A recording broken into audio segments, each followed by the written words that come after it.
장수의 원혼에 미쳐버린 조선의 임금. 이야기 시작하겠습니다.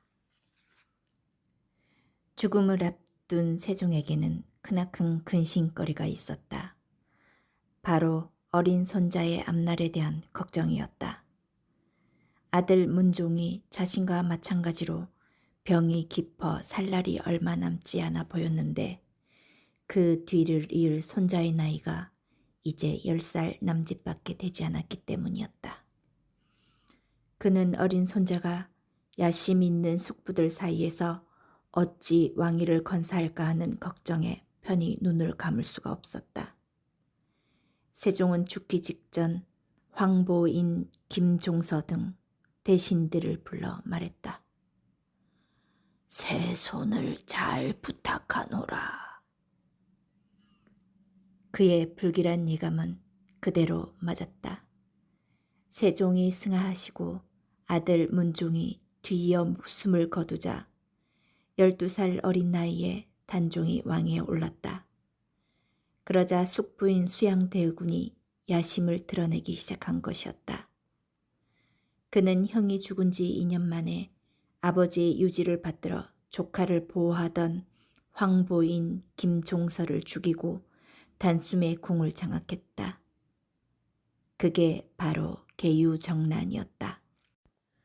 궁을 장악한 수양대군은 거짓 어명으로 대신들을 입궐시킨 뒤 죽일 자와 살릴 자를 나누어 반대하는 이들을 가차없이 숙정하기 시작하였다. 그는 조금이라도 위협이 될 만한 자들이라면 서슴치 않고 죽여 후환을 없앴는데 그 칼끝은 피부치들도 피해가지 않았다. 그는 자신과 경쟁하던 동복 동생 안평대군을 유배시킨 뒤 사약을 내려 죽이고 그의 아내를 노비로 강등시켰으며 후에 같은 방식으로 다른 동생인 금성대군 또한 죽였다. 숱한 피를 뿌리며 왕자에 올랐던 태종조차 동복 형제만은 끝내 죽이지 않았었는데 수양대군에게는 그마저도 꺼릴 것이 없었다. 심지어 그는 형 문종의 무덤에서 반대파들을 무참히 살해하기도 하였는데 형의 아들을 보호하려고 한 자들의 피를 형의 무덤 위에 뿌리는 것이나 마찬가지였다. 수양대군은 권력에 대한 욕망 하나로 폐륜을 일삼았으며 눈을 가리고 마구 칼춤을 추었다. 이때 얼마나 많은 이들이 죽었는지 그 피가 내를 이루고 온 도성의 피비린내가 진동할 정도였다고 한다. 백성들은 이런 참담한 광경을 보다 못해 재를 뿌려 피로 흥건한 길바닥을 가렸다. 이때 온 동네가 재로 가득하다 하여 재골이라 불리게 되었고 이를 한자로 옮기면서 현재 종로구 재동의 이름이 지어졌다는 이야기가 전해져 온다. 그렇게 반대하는 자들을 모두 죽인 수양대군은 끝내 조카를 왕자에서 끌어내리고 스스로 왕위에 올랐다. 조선의 7대 임금 세조였다. 세조가 왕위에 오른 뒤 어느 날 그의 편에 가담했던 정창손이라는 대신이 급히 찾아와 아뢰었다. 전하, 흉악한 무리들이 전하를 해하고 상왕을 복위시키려 하고 있습니다. 이야기를 들어보니 그들은 명나라 사신의 초대연에서 세조를 제거하고자 하였는데 갑자기 계획이 틀어지자 그중 한 명이었던 정창손의 사위 김질이라는 자가 겁을 먹고 이를 밀고 했다는 것이었다. 이 소식에 크게 노한 세조는 관련된 자들을 모조리 잡아들여 모질게 고문하고는 끝내 그들의 사지를 찢어 잔인하게 죽였다. 그런데 그 중에는 단종의 모친 현덕 왕후의 동생인 권자신이라는 자도 있었다. 세조는 더욱 분노하며 그 또한 극형에 처하고 현덕 왕후의 신위를 종묘에서 내쳐버렸다. 그렇게 사건은 마무리되었으나 세조는 불안한 마음을 떨칠 수가 없었다. 조카 놈이 살아있으니 이놈들이 자꾸 헛된 일을 벌리려 드는구나. 이참에 화근을 없애야겠다. 생각을 굳힌 그는 단종을 상황에서 끌어내려 강원도 영월 땅에 유배를 보낸 뒤 결국 사약을 내려 죽였다.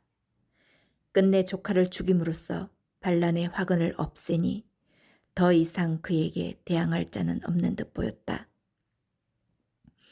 그러던 어느 날 그가 침전에 들었는데 갑자기 방 안에 한 차례 거센 바람이 불어닥치더니 사방의 불이 일시에 꺼져버렸다. 개 없느냐? 그는 기이하게 여기며 주변을 불러보았으나 돌아오는 대답은 없었다. 바로 그때 방 바깥에서 웬 울음소리가 들려왔다.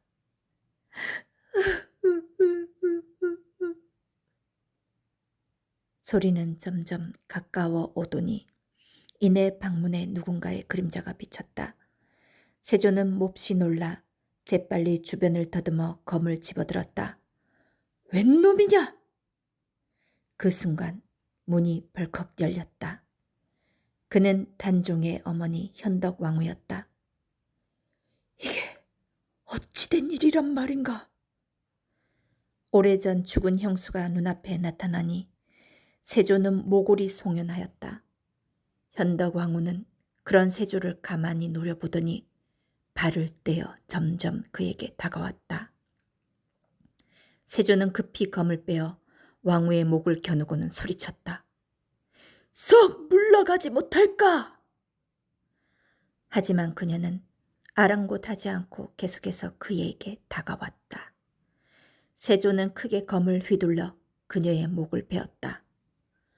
하지만 검은 호공을 가를 뿐 그녀의 몸에 닿지 않았다. 왕후는 양볼에 시꺼먼 피눈물을 흘리며 세조를 흘겨보더니 그의 몸에 침을 뱉고는 소리쳤다. 상감을 왕위에서 끌어내는 것도 모자라 그 목숨까지 거두어야 했느냐? 내가 그리하고도 무사할성 싶으냐? 세조는 두려움에 몸이 굳어 더 이상 아무것도 할 수 없었다. 왕후는 계속해서 그를 꾸짖었다. 내가 죄 없는 내 아들을 죽였으니 내게도 똑같은 고통을 안겨주마. 그러더니 갑자기 세조를 향해 달려들었다. 으으으으! 세조가 놀라 정신을 차려보니 한바탕 꿈이었다. 이게 무슨 흉한 꿈이란 말인가? 그때 급한 소식이 들려왔다. 전하, 전하! 무슨 일이냐? 세자 저하가 사경을 헤매고 있다옵니다. 세조는 몹시 섬뜩해하며 급히 어의를 보내 세자를 돌보게 하였다. 하지만 세자는 끝내 그 밤을 넘기지 못하고 숨을 거두었다. 무수한 사람들을 죽여온 그였지만 제 자식만큼은 끔찍히 사랑했기에 세조는 슬픔에 못 이겨 몸을 가누지 못했다. 그는 이내 간밤의 꿈을 생각하며 이를 갈았다. 이 오망한 년을 가만두지 않을 것이다. 그러고는 자우를 불러 엄히 명했다. 여봐라! 현덕왕후의 묘를 당장 파헤쳐버려라. 세조는 형수의 묘를 파헤쳐 관을 부수고는 그 잔해를 강물에 흘려보내버렸다.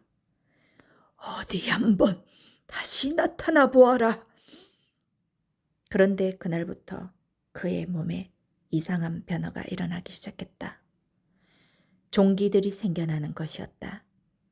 처음에는 가벼운 피부병으로 여겼으나 시간이 지나도 도무지 병이 나아질 기미가 보이지 않자 예사병이 아님을 깨달았다. 그러고는 지난날 꾸었던 악몽이 떠올랐다. 종기가 나는 곳은 다름 아닌 현덕왕후가 침을 뱉은 자리였던 것이다. 그러고도 무사할성 싶으냐? 종기는 점점 커지더니 이내 썩어 들어가기 시작했다. 세조는 온갖 약을 쓰고 이름난 온천을 찾아다니며 병을 씻어내고자 안간힘을 썼다. 하지만 증세는 그럴수록 더 심해져 갔다. 그렇게 꼼짝없이 고통에 신음하며 여러 난을 보내니 그는 끝내 몸져 눕게 되었다. 그런데 그뿐만이 아니었다. 어느 날부터인가 매일 밤 그의 꿈에 현덕왕후가 나타나 보이기 시작한 것이었다. 자식을 잃어보니 마음이 어떠하냐? 썩 꺼지지 못하겠느냐? 하루도 빼놓지 않고 귀신이 나타나 그를 저주하니 세조는 악몽에 시달리다 못해 끝내 꿈이 두려워 잠을 이루지 못할 지경에 이르렀다. 하지만 그가 잠을 자지 않으니 현덕왕후는 그가 깨어있을 때 나타나 저주를 퍼부었다. 내 남은 놈의 자식은 어떻게 할까? 내가 잘못했다. 한 번만 용서해다오. 환청과 환각에 시달리며 지옥 같은 나날을 보내니 그의 낯빛은 점점 산송장처럼 변해갔고 예전 궁을 호령하던 모습은 온데간데 없었다. 몸과 마음이 나날이 피폐해지니 그는 스스로 살 날이 얼마 남지 않음을 직감하고 신하들을 불러 말했다. 세자를 잘 부탁하노라. 그 말을 남기고 세상을 떠났다. 단종을 죽인 세조는 고통 속에서 숨을 거두었지만 현덕왕후의 저주는 끝나지 않았는지 세조의 뒤를 이어 왕위에 오른 예종은 즉위 1년 만에 갑작스럽게 사망하였다. 세조의 두 아들 모두 스물이 채 되지 못하고 요절하였다.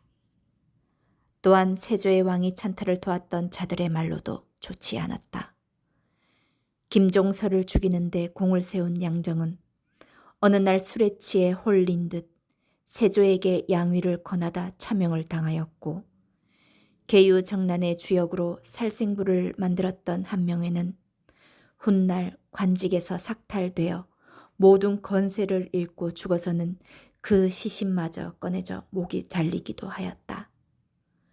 또한 사육신을 밀고 했던 김질은 훗날 그의 후손 김자점이 영모를 꾀하다 처형되면서 그 집안이 처참하게 몰락하게 되었다. 세조를 죽인 건 현덕왕후였을까? 아니면 세조 자신이었을까?